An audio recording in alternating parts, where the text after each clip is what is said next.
Hi, here's the fourth video. This one is more about the definition of probability and how we find probabilities. The probability of an event is some measure about the likelihood that event will occur. So yeah, let's switch to this color. So how likely that event will occur. Um, when we looked at it in 223, if that's the way you took the class, what we looked at probability as a relative frequency definition. So in order to find out the probability event A occurs, you just run an experiment n times, and then you count the number of times A occurs, which we call NA, and then we take that as a proportion. So number of times A has occurred over number of times you run the experiment. So the probability that A occurs is really then just the limit, if you could do this infinite many times, that the NA occurs over N. And of course, provided that limit exists, and also this is more of a simulation or experimental definition of probability. So I thought I would give you an example with Pass the Pigs. Oh, I guess maybe I have a picture. Well, there.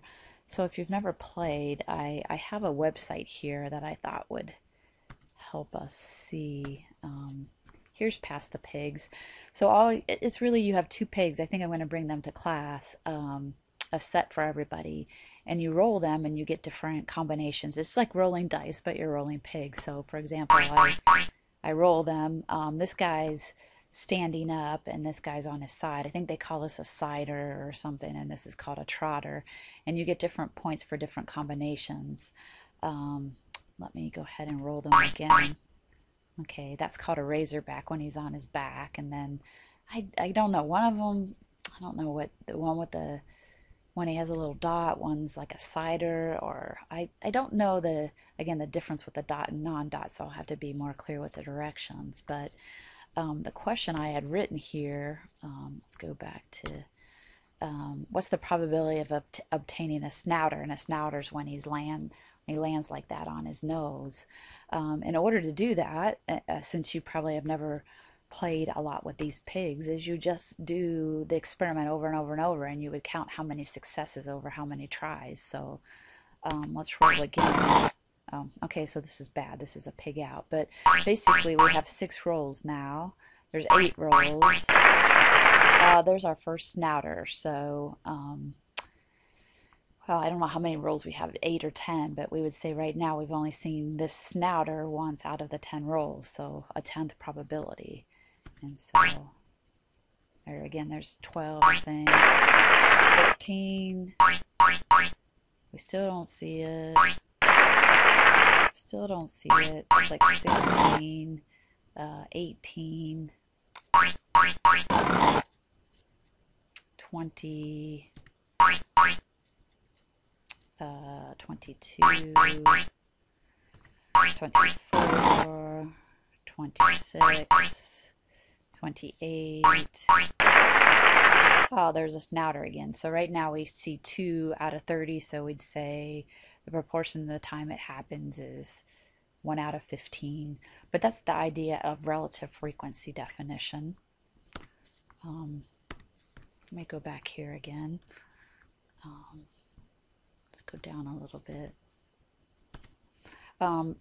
However we define probability, there's axioms guiding or governing the way probability can be used. Axioms are like just truths about a field. Like these are the axioms, the given truths, things that must hold true. We've already defined sample space. When you run an event, there's a sample space, and we're going to let A and B be events. These things must always be true for any way you define probability.